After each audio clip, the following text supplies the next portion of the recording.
Hola, ¿cómo estás? Espero que bien. Hoy me vengo para presentarles el iceberg de muertes y desapariciones perturbadoras. Sin más rodeos, aquí está. Es mi primer iceberg, así que no juzguen, hijos de puta.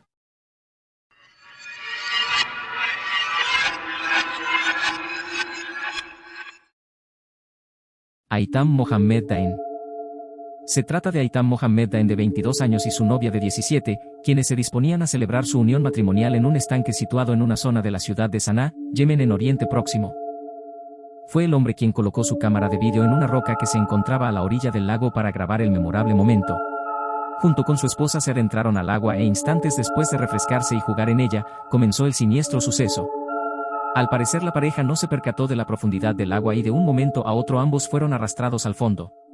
A pesar de sus intentos por regresar a la superficie, estos terminan hundidos y perdiendo la vida en aquel instante.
El video es mucho más largo, porque cuando se ahogaron la cámara se quedó ahí grabando hasta que una persona la encontró y llamó a las autoridades.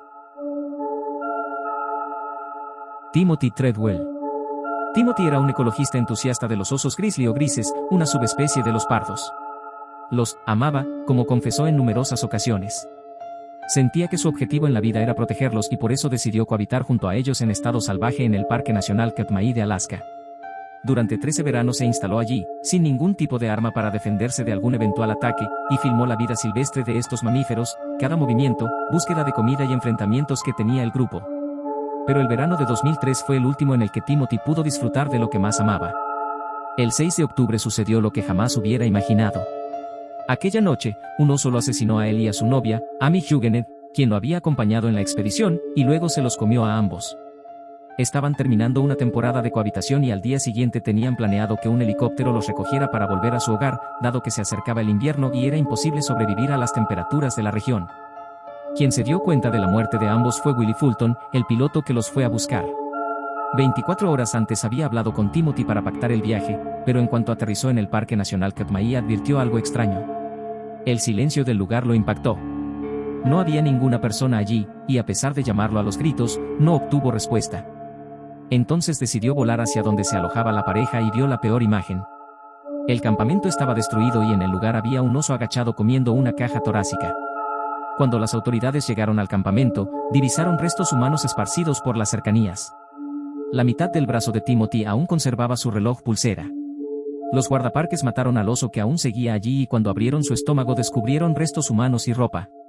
Sin embargo, lo más impactante fue que la cámara de video había grabado el feroz ataque con la tapa puesta, por lo que solo logró capturar el sonido. En el audio se oye a Amy gritando, "¡Sal de acá!", gritos y rugidos. Pero por la sensibilidad y crudeza del material, muy pocas personas tuvieron acceso a él y la recomendación fue que se destruyera. De 6 minutos del audio de esa fatídica noche solo hay 3 minutos públicos de la grabación. Aquí está el audio completo, lo saqué de un video de Dross porque me dio flojera buscarlo.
Pasado de Burger.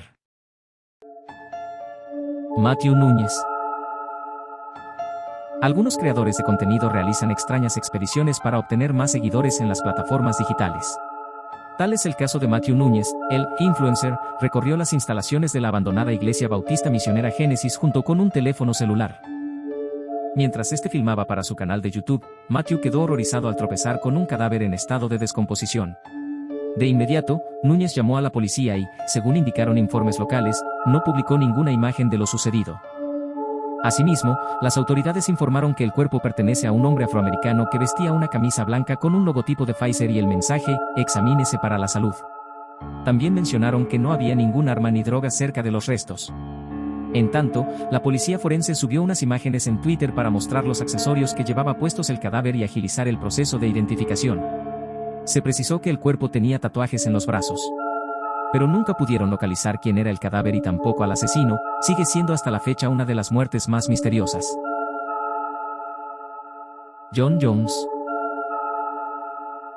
John Edward Jones era un joven de 26 años que le fascinaba hacer espeleología, exploración de cuevas, con su familia. Por ello, el 24 de noviembre del 2009, aprovechó sus vacaciones para ir a explorar una profunda cueva llamada Newty Pewty, ubicada al sudeste de Utah, EU. Sin embargo, todo acabó en tragedia. John, recientemente casado y con una pequeña hija, estaba estudiando medicina en Virginia, pero decidió rememorar aquellas épocas en las que practicaba espeleología en las cuevas de Utah. Lo hizo en compañía de su hermano Josh y otros 9 amigos. John se desvió del resto de las personas y se metió en un pasaje que creyó era el que muchos llamaban Canal de Nacimiento, una de las formaciones más conocidas de la cueva Newty Pewty. Si bien el espacio era muy pequeño, John trató de exhalar para pasar por un espacio de apenas 25 centímetros de ancho por 45 centímetros de alto y lo consiguió, pero, de pronto, se dio cuenta del grave error. Dio un giro equivocado y terminó atascado en un ángulo de 70 grados. John se encontraba atrapado en una zona prácticamente inexplorada llamada Bog Push. Su hermano fue el primero que lo encontró. Él trató de agarrar sus piernas, pero lo deslizó aún más hacia abajo. Sin más opciones, Joe salió del lugar y lo primero que hizo fue llamar a las autoridades.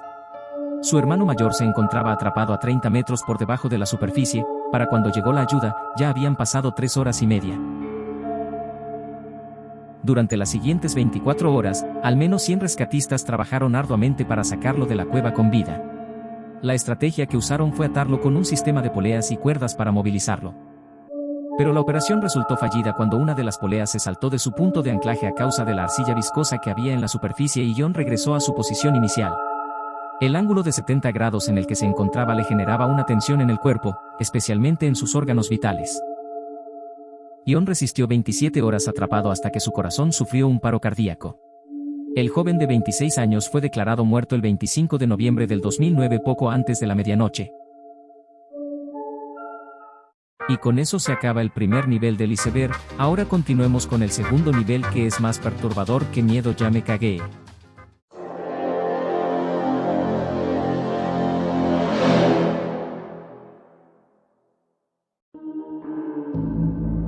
Carl McCune. McCune era un fotógrafo de naturaleza nacido en 1946 en la República Federal Alemana mientras su padre servía en el ejército de los Estados Unidos, aunque creció en San Antonio, Texas. Con 20 años se graduó y se alistó en la Marina, donde sirvió durante 4 años. Cuando lo dejó, durante un breve periodo de tiempo, vivió en Seattle. Allí trabajó durante un tiempo en el ferry que hacía el trayecto entre Alaska y el estado de Washington. Después lo dejó y fue cambiando de trabajos hasta que en 1970 se mudó a Anchorage, Alaska, donde se estableció. Su vida parece que pasó sin mayores sobresaltos hasta 1981. Fue en marzo de ese año, cuando McCune decidió pasar el verano fotografiando la belleza y los misterios de la tundra de Alaska. Para ello, contrató a un piloto para que le llevara hasta un remoto lago cerca del río Colleen, al sur de la cordillera Brooks. Llevaba consigo material fotográfico, unos 650 kilos de provisiones, 2 rifles y una escopeta. Su intención era quedarse hasta mediados de agosto. Guisantes y arroz serían los elementos principales de su dieta. Era un entorno hostil, pero no era la primera vez que pasaba una temporada en él. En 1976, había pasado otros 5 meses totalmente solo por la desolada cordillera Brooks. Sin embargo, a comienzos de agosto, el tono del diario comenzó a cambiar. McCune empezaba a mostrarse cada vez más preocupado a medida que los víveres comenzaban a escasear y las temperaturas a bajar. Mientras, el otoño llenaba el valle de tonos amarillos y ocres, y no paraba de llover.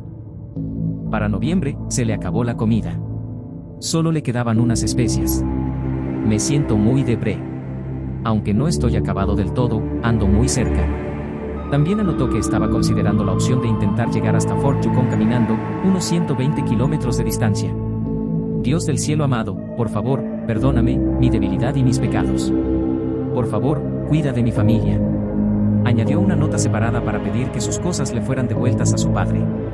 Y daba instrucciones al que lo encontrara para que se quedara con su rifle y su escopeta. Esa era su voluntad. Firmaba con su nombre y adjuntaba su carnet de conducir de Alaska. El de la identificación soy yo, por supuesto. Con estas palabras, acababa el diario y la vida de Carl McCune. 8 meses y medio después de haberse bajado del avión se pegó un tiro en la cabeza.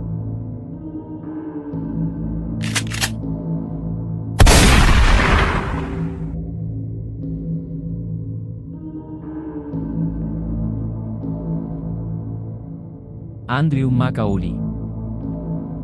Andrew era un australiano aventurero que había realizado importantes conquistas en el montañismo. Comenzó a navegar en kayak a finales de los años 90 y pronto se dedicó a hacer travesías extremas, en las cuales debía permanecer días en su kayak. Ello le llevó a conseguir el reconocimiento de Premio Aventurero del año 2005 por la Australian Geographic Society. Era consultor, estaba casado y tenía un hijo de 3 años, pero aún así le encantaban los desafíos extremos. A principios del año 2007 se hizo una de las aventuras más increíbles en el mundo del kayak, el intento de cruzar el mar de Tasmania entre esta isla al sur de Australia y Nueva Zelanda. Una travesía de 1.600 kilómetros en uno de los océanos más peligrosos y extremos. El protagonista fue Andrew Macaulay, que se planteó el desafío en un modo low cost y empleando un kayak casi de serie. Las condiciones tan duras de viento, frío y olas, unidas a las limitadas posibilidades de vida a bordo hicieron mella en Andrew. Todo ello se nota en los vídeos de selfie que se hizo. Para evitar la deriva cuando el viento no dejaba navegar y dormir por la noche, utilizaba un ancla de capa. Pero lo peor estaba por llegar. Cuando llevaba 2/3 de la travesía se encontró con un temporal de fuerza 10, con olas de más de 10 a 12 metros. Durante unas horas se dio por desaparecido. Logró superarlo gracias a Casper y la estructura reforzada del miraje.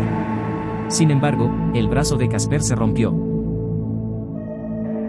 A las 7 p.m. del viernes 9 de febrero, la Guardia Costera de Nueva Zelanda recibió una llamada de radio revuelta e ininteligible. Esta llamada decía que Andrew estaba en una emergencia. Para el sábado por la mañana se aclararon algunas palabras del mensaje, y empezó una búsqueda a gran escala. Los aviones peinaron 25.000 kilómetros cuadrados de océano.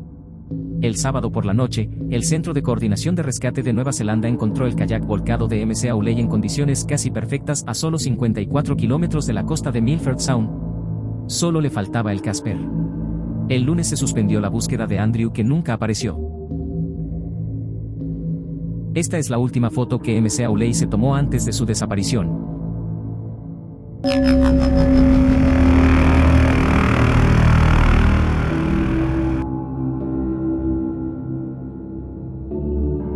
Everett Bruce.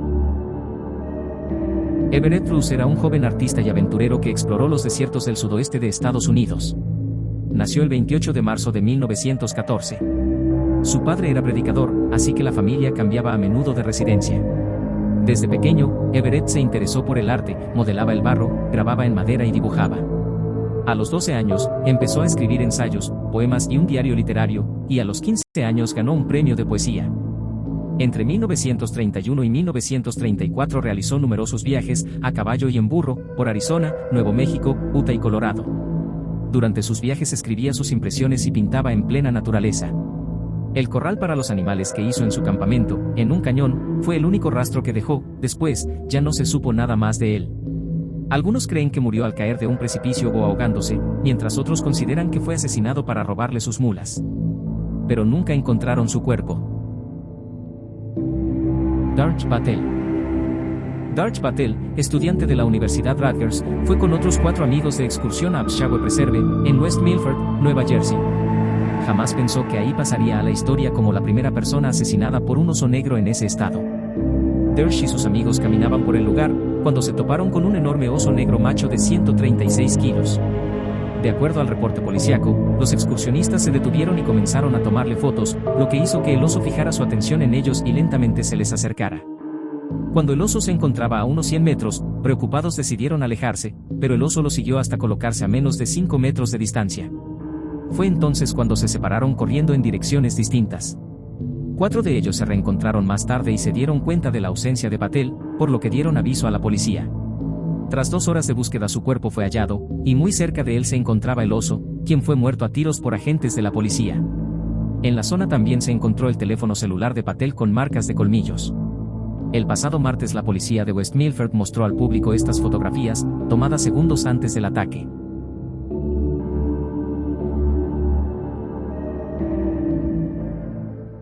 Y con eso se acaba el segundo nivel de este iceberg, el siguiente se va a venir más turbio, chúpenme la ver.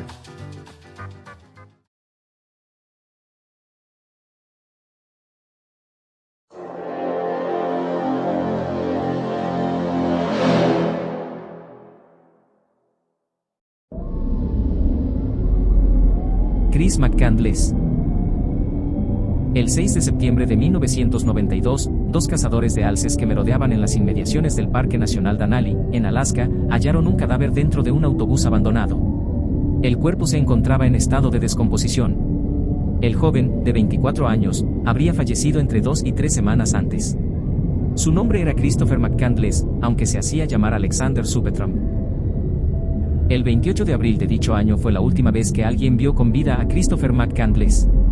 Un electricista de la ciudad de Fairbanks llevó al joven hasta un pueblo llamado Healy, donde comienza el llamado Sendero de la Estampida. El objetivo de McCandless era cruzar el país hacia el oeste hasta llegar al mar de Bering. Sin embargo, tuvo que desistir debido a las condiciones climatológicas y al estado del camino, cubierto de nieve. De acuerdo a su diario, el joven pasó 113 días en la zona. Encontró un autobús abandonado a 45 kilómetros de Healy y lo utilizó como campamento base. El autobús llevaba en la zona desde 1961 y había sido adaptado como vivienda para los operarios que trabajaban asfaltando la pista forestal del cercano Parque Natural Denali. En julio, finalmente, Christopher McCandless desistió de su aventura y trató de regresar a la civilización, pero la subida de las temperaturas y el derretimiento del hielo y de la nieve provocó una crecida de los ríos que Christopher había cruzado a la ida, por lo que estaba atrapado. El joven, mal equipado, sin preparación o formación para vivir en la naturaleza, y sin equipo para orientarse o, siquiera, un mapa, desconocía que había un teleférico, concretamente, una canasta de metal suspendida de poleas en un cable de acero, que podía operarse manualmente para cruzar el río, a tan solo 400 metros de la zona por la que había cruzado él. Desafortunadamente McCandless murió dentro del autobús, siendo esta su última foto tomada por su cámara. Lo que decía en la nota era: tuve una vida feliz y gracias al Señor, a Dios, y que Dios los bendiga a todos.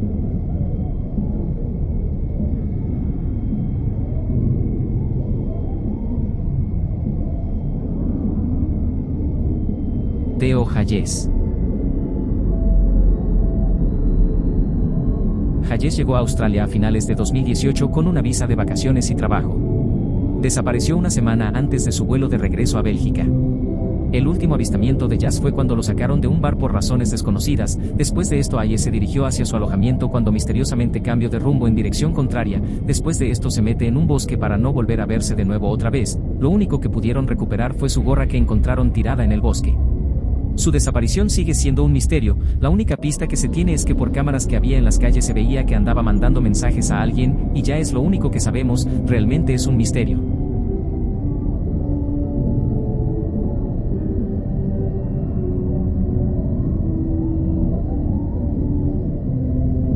Kenji Ibamura.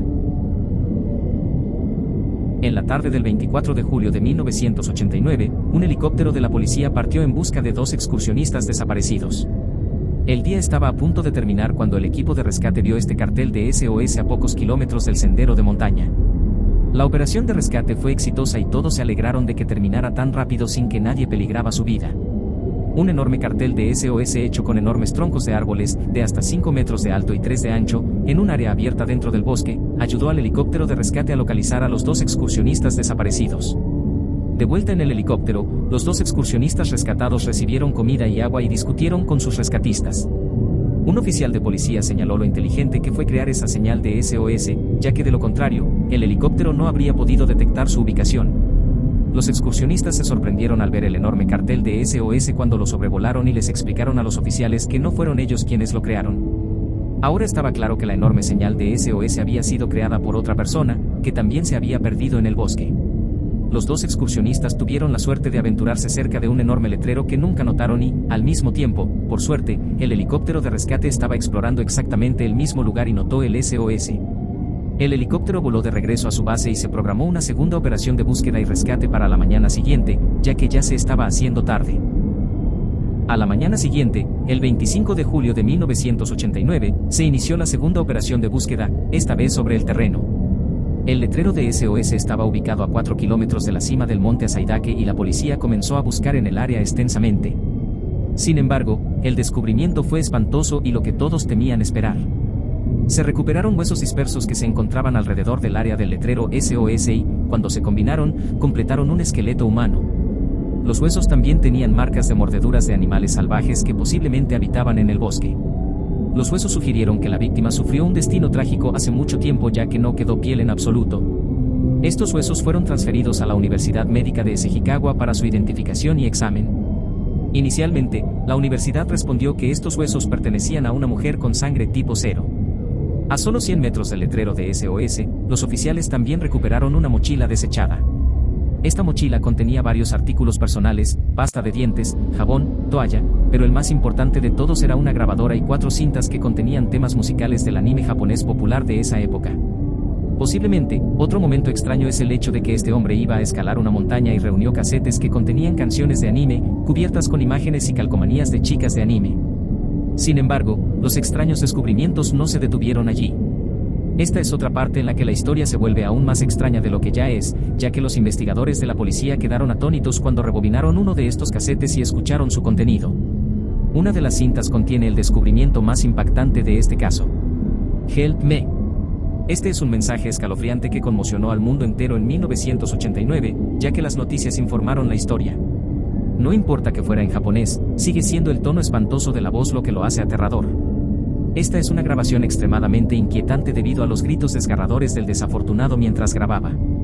Hay tensión y miedo en la voz de esta grabación. Agregar el hecho de que la persona no sobrevivió lo empeora al escucharlo. Un grito desesperado de ayuda que no se escuchó hasta que fue demasiado tarde. Aquí está la grabación.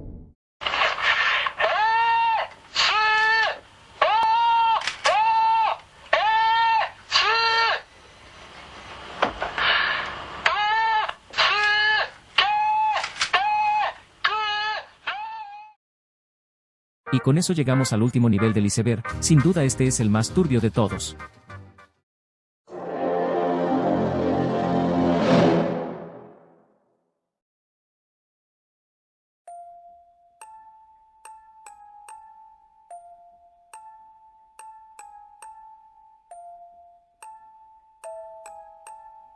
Luna Park. En la noche del 9 de junio de 1979, se produjo un incendio dentro del parque de diversiones Luna Park, aproximadamente a las 10:15 p.m. El incendio, específicamente ocurrió en la atracción llamada Ghost Train. Debido a una combinación de baja presión de agua, falta de personal dentro del parque y una cobertura inadecuada del tren fantasma por el sistema de manguera contra incendios del parque, el fuego consumió completamente la atracción. Ian Galson y sus dos hijos Damien y Craig, junto con Jonathan Billings, Richard Carroll, Michael Johnson y Seamus Rahley, perdieron sus vidas. 7 personas en total, aunque se cree que unas 35 personas estaban dentro de la atracción en ese momento, que por suerte consiguieron escapar. Por supuesto, el parque fue cerrado inmediatamente después. Algún tiempo después de la tragedia, la esposa de John, Jenny Gadson, encontró algunas de las fotografías tomadas durante ese horrible día y se detuvo para mirar a una en particular. Una fotografía de su hijo Damien, la última que se tomó, muestra al niño pequeño tímidamente posando junto a una figura intimidante que lleva una máscara de aspecto demoníaco con cuernos en la cabeza. No pudieron localizar al hombre.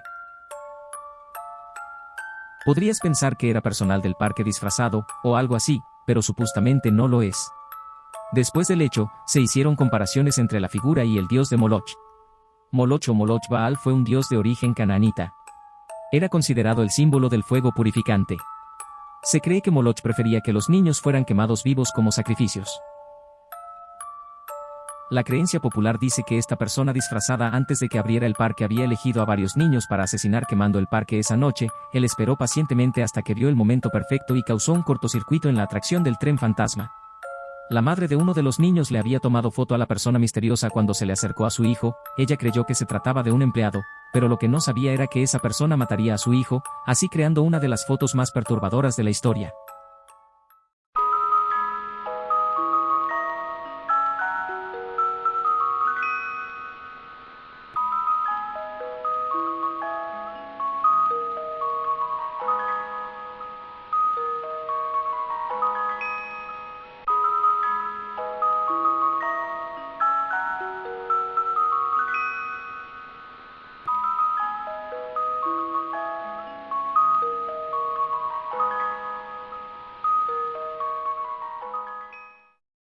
Y bueno mi gente, ese fue el iceberg, es el primero que hago así que a lo mejor no es muy bueno, pero yo hago esto por el amor al arte. Muchas gracias por escuchar y si te encuentras bien, qué bueno.